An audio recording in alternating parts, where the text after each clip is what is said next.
En matière de compétences et d'amélioration de la productivité, la qualité des ressources humaines constitue un facteur déterminant dans les stratégies nationales d'emploi et de développement. 44,6%, c'est le niveau d'alphabétisation des jeunes de 15 ans et plus en 2011 au Bénin.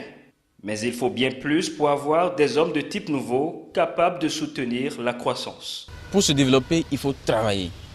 Et pour travailler, il faut être compétent. Et c'est la formation qui permet à l'homme d'atteindre ce seuil. Je ne parle pas de diplôme, parce que ce n'est qu'une présomption de compétences. Mais je parle de formation, la vraie formation. Celle qui commence depuis nos maisons, qui se poursuit au primaire, au secondaire, à l'université, dans les unités de production, dans l'administration, dans les services. Et une formation de qualité, pas n'importe quelle formation. La preuve, depuis les indépendances, nous avons des écoles.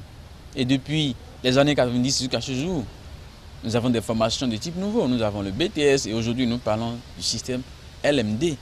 Est-ce que tout cela a un réel impact sur notre développement aujourd'hui? Le développement des compétences est un facteur important dans l'employabilité des travailleurs et la durabilité des entreprises.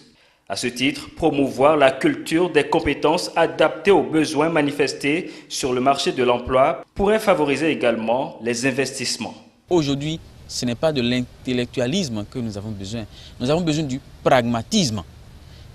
Nous avons besoin des gens qui savent faire quelque chose avec leurs mains. Nous avons besoin d'aller vers l'industrialisation. Nous avons donc besoin de former des gens qui sont prêts à travailler avec les investisseurs quand ils seront dans notre pays. Parce qu'il y en a beaucoup, il y a beaucoup d'investisseurs dans le monde qui voudraient bien s'installer dans un pays de paix et de démocratie, comme nous. Mais demandez pourquoi ils ne viennent pas. Ils sont confrontés à un problème de main-d'œuvre. Parce que nous n'avons pas des écoles qualifiées qui forment en industrie, dans l'artisanat. Il est vrai, il y a des efforts qui se font. L'État doit créer deux types d'écoles, deux types d'universités. Les universités à caractère technologique, l'État doit les multiplier, et les universités et écoles à caractère agricole. Nous avons une faculté des sciences agronomiques, mais qui malheureusement produit des agronomes bureaucrates. Je suis au regret de le dire. À côté de ces propositions, un accent doit être mis sur une réorientation et l'actualisation des formations professionnelles face aux défis contemporains. Je pense que même dans nos administrations et entreprises, les formations axées sur les TIC doivent être privilégiées. Également, les formations portant sur les langues en dehors du français, il y a beaucoup d'autres langues que nous devons apprendre aujourd'hui, comme l'anglais et même le chinois, parce que de plus en plus nous développons des relations avec ces pays. Et je vais insister sur un autre type de formation.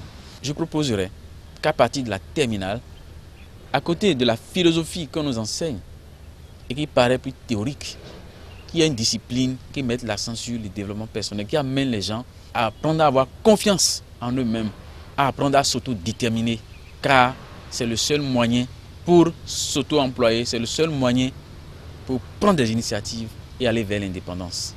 Une collaboration plus étroite entre dirigeants, employeurs et travailleurs pourra contribuer à la mise en place de politiques nationales de développement de compétences nécessaires pour booster la croissance.